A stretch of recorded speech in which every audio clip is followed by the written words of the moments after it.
Bonjour et bienvenue dans cette nouvelle émission de l'International qui parle des membres de l'APEX avec des réussites de notre territoire. On reçoit aujourd'hui Rodolphe Castel de Castel RH Group.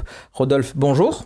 Bonjour Mathieu. Bonjour. Alors Rodolphe, on a l'habitude de dire qu'un projet qui réussit, c'est un projet avec les bonnes personnes. On va tourner autour de ce sujet avec toi aujourd'hui.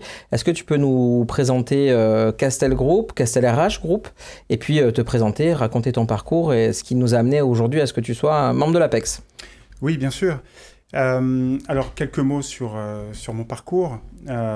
J'ai une petite vingtaine d'années d'expérience dans le domaine des ressources humaines. J'ai été à la fois en cabinet de conseil, et puis j'ai eu la chance d'être dans plusieurs entreprises le directeur des ressources humaines qui a accompagné des croissances, voire des hypercroissances en France et en Europe. Je suis arrivé sur le territoire il y a à peu près 5 ans et dans le prolongement de ce parcours, j'ai décidé de créer mon propre cabinet, probablement avec dans l'idée de pouvoir avoir ou de pouvoir proposer le cabinet de conseil que j'aurais aimé solliciter, avec lequel j'aurais aimé travailler lorsque j'étais dirigeant RH. Alors c'est quoi justement le Castel RH Group? C'est quoi la différence, le facteur différenciant que tu emmènes par rapport à tes précédentes expériences? Alors Castel HR Group, effectivement, c'est un groupe de conseil qui a été construit sur deux idées forces, je crois. La première, c'est d'apporter une offre de services RH dédiée à la croissance pour les entreprises et pour les professionnels, et apporter cette expertise sur le territoire de la région Sud et prioritairement de la région Sud. L'autre idée force, c'est d'avoir du sens professionnel et apporter du sens aussi à nos clients en étant à la juste intersection entre le business, l'humain et le territoire. Voilà. Et enfin, comme je disais tout à l'heure, offrir une offre de service avec laquelle je pense que les DRH et les DG peuvent se retrouver dès lors qu'ils sont dans des contextes de croissance. Alors ton entreprise, elle est évidemment implantée sur le territoire, mais pas que. Tu fais partie d'un réseau ou d'une association qui te permet d'avoir une emprise évidemment nationale et surtout internationale. Est-ce que tu peux nous en parler, s'il te plaît? Oui, bien sûr. Castel HR Group, c'est aujourd'hui 3 activités. Une première activité sous la marque Paul William Castel et qui s'adresse exclusivement aux entreprises du territoire en croissance ou qui cherchent la croissance. Activité avec laquelle on travaille sur du recrutement, sur du team building, du conseil en organisation pour des changements d'échelle, par exemple, ou encore pour la mise à disposition de personnel. Donc ça, c'est l'activité conseil RH aux entreprises sur le territoire. On a une deuxième activité qui est une extension de la première, qui est notre organisme de formation, qui est maintenant certifié Calliope, qu'on a appelé Paul William Castel l'Académie, et qui est là à destination des professionnels du territoire, avec une offre simple, de la formation, du coaching et du conseil en évolution professionnelle. Et puis en effet, on a cette troisième activité qui nous porte beaucoup depuis notre création, qui est une activité dédiée exclusivement à l'international pour continuer d'accompagner nos clients en dehors des frontières. Nous sommes membres d'un réseau international, d'un cabinet de conseil international qui s'appelle Future Manager World, dont je suis le représentant exclusif pour le sud de la France. Le siège est en Italie, à Milan, et nous sommes 150 à 200 consultants à travers le monde, sur les 5 continents, à accompagner nos clients sur les domaines RH que nous couvrons par ailleurs sur le territoire, et que nous sommes capables de dupliquer un petit peu partout dans le monde. L'ARH aujourd'hui, on en parle beaucoup. Il y a eu beaucoup de choses qui se sont faites autour du développement de logiciels, de SIRH, d'onboarding, de CVTech. On en parle beaucoup. Enfin, peut-être, tu nous diras ton point de vue par rapport à cela. Quels sont aujourd'hui les enjeux pour toi? Alors évidemment pour Castel HR, mais aussi au niveau de la gestion des effectifs, la gestion des équipes, et comment est-ce que vous y répondez? Alors, c'est vrai que tu as raison de remettre je dirais les problématiques clients au centre de nos préoccupations et en particulier en lien avec l'international. Ce qu'on regarde et ce dont on s'aperçoit, c'est au moins je dirais quatre enjeux clés. La première, c'est un enjeu que nous, on appelle globality.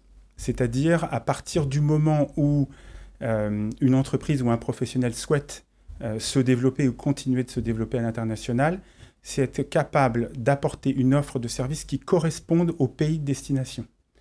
Et qu'il ne s'agisse pas uniquement de dupliquer une méthode, un savoir-faire, voire des honoraires typiques de ce qu'on pratique en France ou en région sud, puisque c'est là où nous intervenons le plus. Donc Globality, c'est bien choisir son partenaire pour qu'il ait la juste connaissance du pays dans lequel nos clients veulent se développer. Ensuite, je dirais c'est l'excellence de service, l'excellence dans le savoir-faire RH. Ça peut paraître trivial, en particulier lorsque l'on est une entreprise de service, mais nous sommes très attachés à pouvoir apporter à nos clients une réalisation de mission qui soit impeccable. Et donc, où que nos clients aillent à travers le monde, ils trouveront des équipes dont c'est le métier, recrutement, team building, coaching, formation, par exemple. Et c'est l'expertise et la qualité du delivery qui va être très importante. Troisième enjeu, il me semble, quand on va à l'international, je crois que c'est important d'avoir un pilier fixe à côté de chez soi. Et je veux dire par là que c'est plus facile de pouvoir avoir un partenaire local présent pour conduire des missions à l'international qui vont impliquer d'autres parties prenantes, que ce soit dans son entreprise ou que ce soit avec des partenaires extérieurs. Donc je crois que de ce point de vue-là, c'est plutôt rassurant que de pouvoir offrir une offre de service à l'international qui puisse être co-dirigée depuis le territoire. Voilà. Ce qu'on peut se dire également, c'est arriver à s'adapter et à apporter des solutions sur mesure aux problématiques qui peuvent être posées par nos clients. Tu as beaucoup parlé, et tu l'as dit plusieurs fois, le mot partenaire. Tu es devenu membre de l'APEX. Est-ce que tu peux nous expliquer et puis peut-être donner envie à d'autres de devenir membre? Pourquoi tu es rentré chez nous? Et sache que nous en sommes ravis. Merci. Je dirais c'est tout naturel, chemin faisant. D'abord, la première chose, c'est que il y avait un temps pour vous rejoindre qui était un premier temps de développement d'activités, de réalisation de missions à l'international pour prouver notre savoir-faire et avoir des références.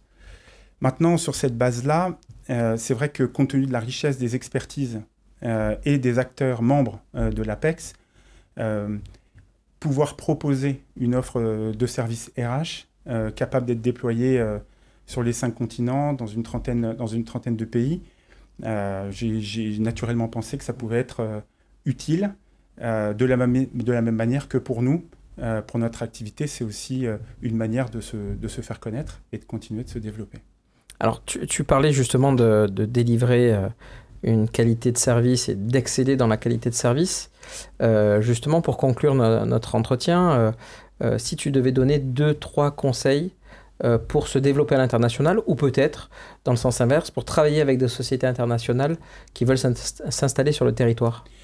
Alors, je dirais, quand on implique la dimension internationale et la dimension RH, comme ça, je verrais deux ou trois tips. La première, c'est quand on a besoin de recruter, ici ou à l'international, c'est intéressant de se questionner tout le temps avec le bon équilibre entre le recrutement local et l'expatriation. Parce que le mélange des deux va conduire à un moment donné à une meilleure cohésion dans un pays ou dans un autre. Et c'est une manière de tirer vers le haut une partie de la gestion des effectifs de l'entreprise.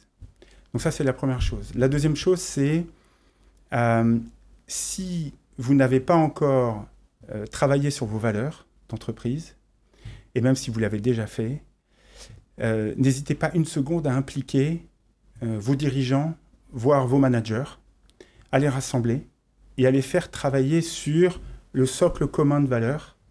Chacun va contribuer, chacun va plus encore se sentir impliqué dans la vie de l'entreprise, et il en ressortira également une cohésion renforcée.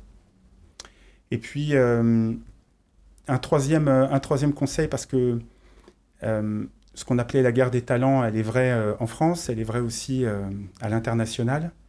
Et donc, dès que c'est possible, travailler sur une marque employeur internationale, et en particulier ce qu'on appelle l'Employee Value Proposition, c'est-à-dire les arguments clés qu'une entreprise possède pour communiquer et attirer des talents, et en particulier tout de suite l'international, qui est une vraie force pour faire venir des hommes et des femmes de talent dans son organisation.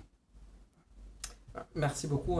Merci en plus d'avoir ouvert un peu le sujet effectivement multiculturel, puisqu'on en a parlé dans d'autres de nos émissions, le sujet de valeur également qui est extrêmement important, et puis finalement la création d'une marque employeur avec un terme qui est propre à Castel, le VP. Donc, Alors, absolument pas, c'est une appellation que j'utilise depuis une quinzaine d'années, qui est plutôt propre aux entreprises anglo-saxonnes, qui apprécient la Client Value Proposition et l'Employee Value Proposition. Ou plutôt, on devrait dire l'Employee Value Proposition qui a de l'impact sur la Client Value Proposition. Donc, on travaille sur ce que l'on appelle le client interne et le client externe. Exactement. En fonction du E ou du C. Donc, merci Rodolphe. Merci pour toutes ces informations, la présentation de ton groupe. Castel HR, donc on le rappelle, présent sur Marseille, sur le territoire, en région sud et dans une trentaine de pays. Absolument. Merci beaucoup. Et puis surtout, n'hésitez pas à nous suivre sur l'ensemble des réseaux sociaux et à la prochaine sur les routes de l'international.